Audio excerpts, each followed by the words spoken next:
Boleh. Apakah Ibu betul dengan orang tua DRP?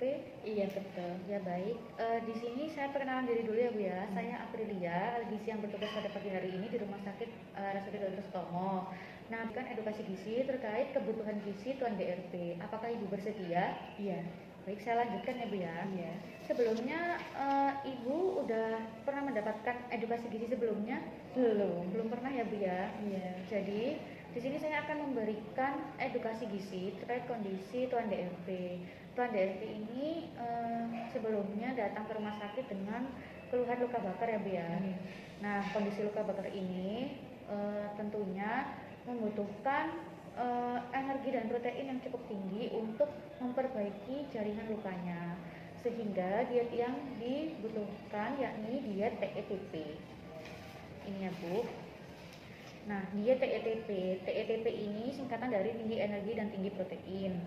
Kemarin setelah saya gali data tentang status gizi Tuan DRP dengan berat badan 45 kg dan tingginya 170 cm, ini ditemukan IMT-nya di bawah normal Bu, jadi tergolong gizi kurang atau gizi buruk maksud saya, seperti itu. Nah, selain itu diet TETP ini kan berfungsi untuk membantu zat gizi sesuai kondisi Tuan DRP yang membutuhkan energi dan protein tinggi untuk penyembuhan luka, perbaikan jaringan kulitnya, dan meningkatkan status gizi supaya normal. Nah, diet TETP ini selain diberikan kepada pasien luka bakar, juga bisa diberikan pada pasien hamil atau setelah melahirkan, atau pasien dengan demam, atau pasien dengan kondisi gizi yang kurang, seperti itu. Tujuannya yakni untuk memenuhi protein yang meningkat, jadi untuk mencegah dan mengurangi kerusakan jaringan. Kemudian yang selanjutnya yakni tujuannya menambah berat badan hingga mencapai berat badan normal. Untuk beberapa jenis bahan makanan terkait diet ini itu ada yang dianjurkan dan ada yang tidak dianjurkan. Nah, makanan ini kan terdiri dari zat gizi makro Bu. Zat gizi makro ini yang biasa Ibu dengar biasanya karbohidrat, protein, lemak, itu disebut dengan zat gizi makro. Untuk zat gizi mikro itu seperti vitamin dan mineral. Nah, di dalam diet TETP ini yang dianjurkan untuk sumber karbohidrat seperti nasi, roti, mie, atau kalau bosan bisa diganti dengan ubi-ubian atau hasil olahan tepung lainnya. Seperti puding itu juga bisa, cake juga bisa. Namun untuk makanan sehari-hari biasanya kan nasi ya Bu ya. Nah, itu bisa. Kalau bosan ya singkong atau ubi itu. Kemudian untuk sumber protein hewani ini yang sangat penting dalam diet ini Bu, konsumsi meningkatkan dari porsi biasanya seperti daging, ayam, ikan laut, telur, susu, dan hasil olahan lainnya seperti yogurt, keju, atau es krim. Dan sumber protein nabati, nah protein nabati ini dari tumbuh-tumbuhan Bu, biasanya ditemui pada kacang-kacangan, kacang hijau, kacang kedelai, kacang merah, juga tahu, tempe. Nah, itu sumber protein nabati. Jadi porsinya bisa ditingkatkan Bu untuk protein hewani dan nabati. Nah, bahan makanan yang tidak dianjurkan yakni makanan yang merangsang saluran cerna seperti durian, itu kan bergas ya Bu ya. Iya. Nah, kalau kubis sayuran ini juga kadang dalam kondisi orang tertentu bisa menimbulkan gas gitu. Kemudian untuk makanan yang dimasak dengan banyak minyak dan santan kental. Nah, kemarin itu dari hasil penggalian data gizi asupannya Tuan DRP ini ya Bu ya, itu konsumsi lemaknya terlalu tinggi.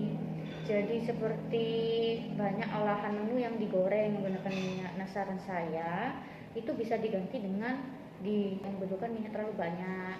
Kemudian bisa dipepes atau dikukus seperti itu. Pepes ikan atau botok tahu itu bisa, daripada menu-menu yang dominan digoreng Bu. Ya. Selanjutnya ada minuman rendah energi, ini tidak dianjurkan. Setelah itu ada makanan yang terlalu manis dan gurih dan mengurangi nafsu makan, seperti itu. Di sini ada contoh menu seharinya Bu. Jadi prinsip diet ini 3 kali makan utama, 2 kali selingan. Yang dimaksud 3 kali makan utama yakni makan pagi, makan siang, dan makan malam atau makan sore. Untuk 2 kali selingan ini bisa di jam 9 dan jam 4 sore. Di sini sudah tercantum jamnya dan contoh menunya. nanti bisa Ibu baca sendiri. Kemudian di sini ada pembagian makan sehari. Nah, pembagian makan sehari ini Bu, di sini kan sudah saya tulis sesuai dengan kebutuhan kalorinya tuan DRP. Kebutuhan kalorinya ini sebesar 1895 kilokalori, proteinnya 99,6 gram, lemaknya 42,1 gram, dan yang lain-lainnya ini Bu. Kebutuhan vitamin A, vitamin C, dan zinc ini dibutuhkan untuk sistem imun dari tuan DRP, karena kondisinya sekarang kan dengan luka bakar. Nah, vitamin A ini bisa untuk meningkatkan, vitamin C itu bisa untuk meningkatkan imunitas tuan DRP Bu. Benar itu. Di sini ada contohnya nasi putih. Nah, di sini juga tertulis URT. URT ini ukuran rumah tangga Bu. Jadi kan di sini tercantum nasi putih misalnya kalau di rumah ibu yang menyediakan makan kan nggak mungkin 150 gram akan ditimbang. Jadi alternatifnya di sini ada tulisannya 1,5 centong atau setara dengan segini Bu. Nah, ini nasi putih yang ukuran 100 gram. Nah, harusnya kan 150 gram di pagi hari, jadi bisa ditambah separuhnya porsi ini. Jadi 1 tambah setengah. Nah, ya betul. Untuk di siang hari ini ada penambahan Bu, jadi 200 gram. 2 kali porsinya. Ya, betul. Untuk yang malam ini masih sama dengan pagi. Nah, untuk porsi dagingnya ini 40 gram Bu. Jadi contohnya ini ya, ini Bu, 40 gram itu segini ya. Kemudian untuk tempenya itu contohnya itu, nah di sini kan tempenya 25 gram. Nah, separuhnya ini ya Bu ya, ini kan 50 gram. Jadi separuhnya ini untuk 1 kali makan.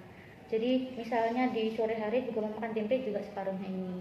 Untuk tahu itu sebesar ini. Nah, untuk tahunya ini kan 50 gram. Jadi besarnya seperti ini. 1 potong. Iya, 1 potong. Kemudian untuk sayur-sayuran itu 50 gram, jadi setara dengan 1 gelas ini Bu, untuk sayurannya. Kemudian untuk telur ya 1 butir ini Bu, tapi ditambah di menu selingan dengan telur rebus gitu. Selanjutnya ini ada buah itu bisa dikonsumsi di siang hari dan sore hari. Misalnya di siang hari itu ada pepaya Bu, pepaya itu kan 200 gram, jadi ya sekitar 1 porsi ini ditambah setengahnya. Ini kan 115 setengah buah, itu 200 gram Bu. Kemudian untuk susu, nah penggunaan atau konsumsi susu ini disarankan jadi yang susu skim Bu, karena susu skim ini bisa rendah lemak. Kalau tidak ada susu skim di rumah, bisa diganti dengan susu skim bubuk. Jadi nanti susu skim bubuknya itu boleh ditambah gula sekitar 1 sendok makan. Nanti diseduh sampai 1 gelas ini kira-kira 200 milian. Itu Bu. Baik, saya lanjutkan kembali ya Bu ya. Untuk live selanjutnya, nah ini memudahkan Ibu untuk melihat URT Bu. Jadi untuk ukuran rumah tangga dari sumber karbohidrat, sumber protein, di sini sudah terterasnya. Nah, yang saya beri tanda ini itu tidak disarankan ya Bu ya. Untuk misal nasi, nah misalkan tuan DRP ini nah itu bisa diganti dengan kentang Bu. Jadi 1 porsi yang 100 gram seperti ini itu bisa diganti dengan kentang 2 biji sedang. Atau bisa diganti dengan roti Bu. Kalau misalkan mau roti ini 3 iris. Nah, 2 iris ini ditambah 1 irisnya lagi itu sudah setara dengan nasi 1 porsi 100 gram. Nah, di pagi hari kan masih tuan DRP maksud saya itu kan makannya 150, jadi nanti tinggal dikalikan saja atau digandakan saja. Untuk yang sumber protein hewani, misalnya ini ada ayam tanpa kulit, itu setara dengan ikan kakap 1/3 ekor, seperti itu cara bacanya Bu. Nah, untuk yang lain-lainnya juga sama. Dan ini untuk buah nanti bisa dibaca ya Bu ya. Misalkan untuk pepaya tadi itu 200 gram. Nah, itu setara dengan jeruk. Nah, setara dengan jeruk ini Bu. Jeruk ini 2 buah sedang. Jadi 1 pepaya yang saya sarankan ini. Baik. Nah, dari sini apakah ada yang ingin ditanyakan Bu? Kan tadi disebutkan kalau selingannya itu telur rebus. Di pagi hari. Itu apa bisa diganti selain telur rebus? Untuk selingannya yang telur rebus itu bisa diganti Bu. Misalkan kan ini dietnya Untuk telur kan tinggi protein, nah itu bisa diganti dengan olahan telur lainnya, atau bisa diganti dengan bakso, dengan sosis, itu juga bisa. Dan kalau misalnya tinggi karbohidrat pun itu juga bisa Bu, kayak singkong rebus atau jajanan seperti getuk. Nah itu kan dari singkong, itu bisa Bu dikonsumsi. Ringkan telur rebus atau susu kedelai dan susu skim itu juga bisa Bu dijadikan di menu selingan. Nah seperti itu. Apakah ada lagi Bu? Sudah ya. Itu Baik. Baik, saya mereview kembali. Untuk menurut Ibu, diet ETP itu diet seperti apa Bu? diet ETP itu seperti maksudnya makanan yang tinggi energi dan tinggi proteinnya. Ya. Terus makanannya bisa ditambahkan dengan susu. Ya, betul. Terus untuk proteinnya bisa dari hewani dan nabati. Ya. Kalau hewani seperti daging, ikan, telur. Betul, ya, Bu. Terus nabatinya dari kacang-kacangan, kedelai, tahu tempe, seperti itu.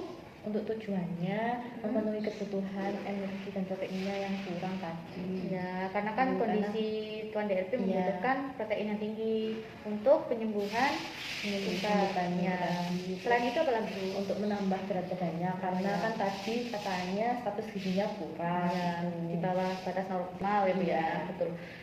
Untuk bahan makanannya yang paling disarankan tadi sudah disebutkan ya, seperti Iya. daging, telur, ikan, ayam, ya. Nah, baik, itu saja edukasi gizi pada pagi hari ini Bu dari saya. Semoga bisa diterapkan saat Tuan DRP mendapatkan timbang dari rumah sakit, bisa dikonsumsi sedikit demi sedikit untuk baik. Terima kasih Bu. Iya, sama-sama. Untuk edukasi gizi pada pagi hari ini, semoga nanti bisa diterapkan kepada Tuan DRP mulai dari mengkonsumsi dari makanan rumah sakit itu bisa habiskan, atau nanti setelah pulang jadi ini tetap diterapkan karena untuk proses penyembuhan lukanya itu ya Bu ya. Iya. Sekian dulu ya Mbak ya, Bu. Astagfirullahaladzim. Sekian dulu dari saya Bu. Terima kasih atas waktunya ya. Sama-sama juga. Ya. Terima kasih atas informasinya yang Ya. sangat banyak dan sangat bermanfaat Ya. untuk saya. Gitu. Ya, ya Bu. Terima kasih, semoga cepat sembuh ya Bu. Iya, sama-sama. Selamat pagi.